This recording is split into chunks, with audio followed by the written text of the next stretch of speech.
Hi guys, welcome back to my channel. അപ്പം guys, നമ്മൾ ഇന്ന് ഡിസ്കസ് ചെയ്യാൻ വേണ്ടി പോകുന്നത് റിയൽ മാഡ്രിഡ് വേഴ്സസ് സെവിയ മത്സരത്തെക്കുറിച്ചിട്ടുള്ള റിവ്യൂ ആണ് ഗായ്സ് നമ്മൾ ഇന്ന് പറയാൻ വേണ്ടി പോകുന്നത്.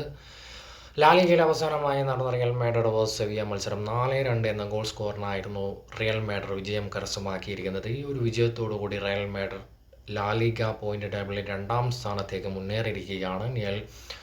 നിലവിൽ 1ാം സ്ഥാനത്ത് 41 പോയിന്റുമായി അത്ലറ്റിക്കോ മാഡ്രിഡാണ് തുടർന്നുകൊണ്ടിരിക്കുന്നത്. എനിക്ക് ഒരു മാച്ച് വാച്ച് ചെയ്ത സമയത്ത് എനിക്ക് പേഴ്സണലി തോന്നിയൊരു കാര്യമാണ് ഞാൻ നിങ്ങളുമായി പങ്കുവെക്കാൻ വേണ്ടി പോകുന്നത്. റിയൽ മാഡ്രിഡിൻ്റെ ഇതിനു മുന്നേ കളിച്ച ഒരുപാട് മാച്ചും ഈ ഒരു സെവിയ ആയിട്ടുള്ള ഒരു മാച്ചും കൂടി കമ്പയർ ചെയ്യുന്ന സമയത്ത് മച്ച് ബെറ്റർ ആയിട്ട് എനിക്ക് ഫീൽ ചെയ്തു. പക്ഷേ സെവിയയുടെ ആ ഒരു ഗെയിം പ്ലേയിലേക്ക് വരുന്ന സമയത്ത് അവർ ആദ്യ 11 കളിക്കുന്ന ഒരുപാട് പ്ലേയേഴ്സിന് ഇഞ്ചുറീസ് ആയിട്ടുണ്ട്. പക്ഷേ അതിനും വലിയൊരു ഡൗൺ സിറ്റുവേഷനിൽ കൂടിയാണ് നമ്മളും പോയിക്കൊണ്ടിരിക്കുന്നത്. നമ്മുടെയും ഒരുപാട് പ്ലേയേഴ്സിന് ഇഞ്ചുറി ആയിട്ട് പുറത്താണ്. അപ്പോൾ ആ ഒരു കാര്യം നോക്കുന്നതിലുമില്ല, അർത്ഥമില്ല. പക്ഷേ ഞാൻ ജസ്റ്റ് ഒന്ന് മെൻഷൻ ചെയ്തെന്ന് മാത്രമേ ഉള്ളൂ. പക്ഷേ പല സമയത്തും ഞാൻ ചിന്തിക്കുന്ന ഒരു കാര്യം എന്താണ്, കാർലോ ആഞ്ചലോട്ടി പല സമയത്തും മണ്ടത്തരങ്ങൾ മാത്രം കാണിക്കുന്നത് എന്തുകൊണ്ടാണെന്ന് എനിക്ക് മനസ്സിലാവുന്നില്ല, മാറ്റി ചിന്തിക്കാത്തത്. ഫോർ എക്സാമ്പിൾ, റൈറ്റ് ബാക്ക് പൊസിഷനാണ് ഏറ്റവും വീക്കായിട്ടുള്ളൊരു പൊസിഷൻ റയൽ മാഡ്രിഡിനെ സംബന്ധിച്ചിടത്തോളം. ലുക്കാസ് വാസ്കിസ് എന്നുള്ള ഒരു പ്ലെയർ ആ ഒരു പൊസിഷനിലേക്ക് ഒരിക്കലും സക്സസ് ആവാൻ വേണ്ടി ഇതുവരെ സാധിക്കാത്തൊരു പ്ലെയറാണ്. റയൽ മാഡ്രിഡ് വന്ന സമയത്ത് സെൻട്രഡ് മിഡ്ഫീൽഡർ റോള് കൈകാര്യം ചെയ്തൊരു പ്ലെയറാണ്. പക്ഷേ പുള്ളിയുടെ കുറിച്ച് പറയുന്ന സമയത്ത് ഒരുപാട് റയൽ മാഡ്രിഡ് ഫാൻസ് തന്നെ എടുത്തുകൊണ്ട് വരുന്നത് ആ ഒരു അത്ലറ്റിക്കോ മാഡ്രിഡ് ആയിട്ടുള്ള ചാമ്പ്യൻസ് ലീഗിലെ അവസാന ഒരു പെനാൾട്ടി.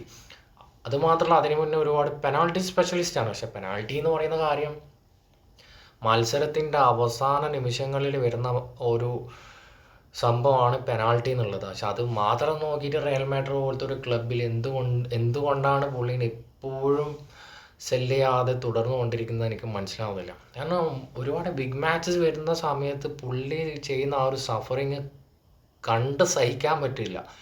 കാരണം അത്യാവശ്യം ഒരു നല്ലൊരു സ്പീഡുള്ള വിങ്ങറൊക്കെ വന്നു കഴിഞ്ഞാൽ പുഷ്പം പോലെ കട്ട് ചെയ്ത് പോകാൻ പറ്റുന്ന ഒരു ഏത് ഓപ്പോണൻറ്റിനായാലും വാസ്കസ് എന്ന് പറയുന്ന പ്ലെയർ ഒരു വിഷയമുള്ള കാര്യമല്ല.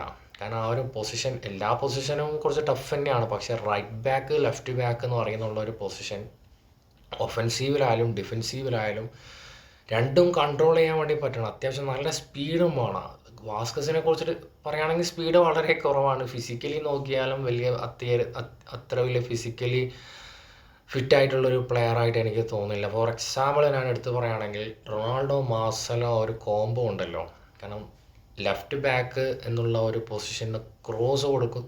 ആ ക്രോസിങ്ങിലൂടെ ഒരുപാട് ഗോൾ സ്കോർ ചെയ്യാൻ വേണ്ടി സാധിക്കുന്ന ഒരു പൊസിഷനാണ്. ഫിനിഷിംഗ് എന്ന് പറയുന്ന സെൻറ്റർ ഫോർവേഡിൻ്റെ കയ്യിലുള്ള കാര്യം തന്നെയാണ്. പക്ഷേ ഈ ഒരു പൊസിഷൻ 100% പ്യുവർ ആവുക എന്ന് പറയുന്നത് ഈ ഒരു ഇവിനാവർ ക്രോസ് കൊടുക്കാൻ വേണ്ടി പറ്റണം. ഒഫൻസീവിലി അത്രയും സ്പീഡിൽ കൗണ്ടർ അറ്റാക്ക് വരുന്ന സമയത്ത് ഡിഫെൻസ് ചെയ്യാൻ വേണ്ടി പറ്റണം. പക്ഷെ ഇതൊക്കെ വെച്ച് നോക്കുമ്പോൾ ഒരു തരത്തിലും അക്സെപ്റ്റ് ചെയ്യാൻ പറ്റാത്തൊരു പ്ലെയറായിട്ടാണ് എനിക്ക് തോന്നിയത്. നിങ്ങളുടെ അഭിപ്രായം നിങ്ങൾ എന്താണെന്ന് വെച്ചാൽ കമൻറ്റ് ചെയ്യുക. അതുപോലെ തന്നെ ചൗമനിയുടെ കാര്യത്തിലേക്ക് വരുന്ന സമയത്തും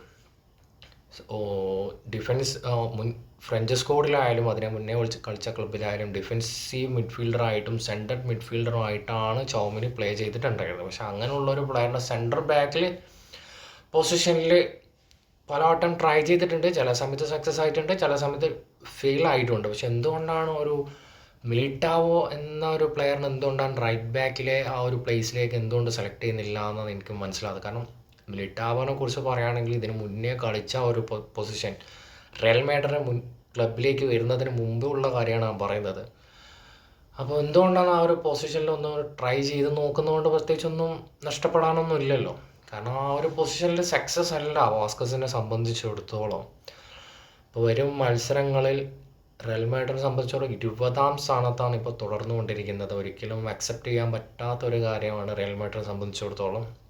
വരുന്ന മത്സരങ്ങളിൽ കാർലോ ആഞ്ചലോട്ടി ഈ ഒരു മണ്ടത്തരങ്ങളൊക്കെയാണ് കാണിക്കുന്നതെങ്കിൽ പിന്നെ ഒരുപാട് പേര് പറയുന്നു ഇഞ്ചുറീസ് ഒക്കെ അല്ലേ, അതുകൊണ്ടാണ് ഇങ്ങനെയൊക്കെ പോകുന്നത്. അങ്ങനെ സിദാനുള്ള സമയത്ത് ഇഞ്ചുറീസ് ഉണ്ടായിട്ടുണ്ട്. ചില മാച്ചിൽ ഡൗൺ ആവുന്നല്ലാതെ ഇതിപ്പോൾ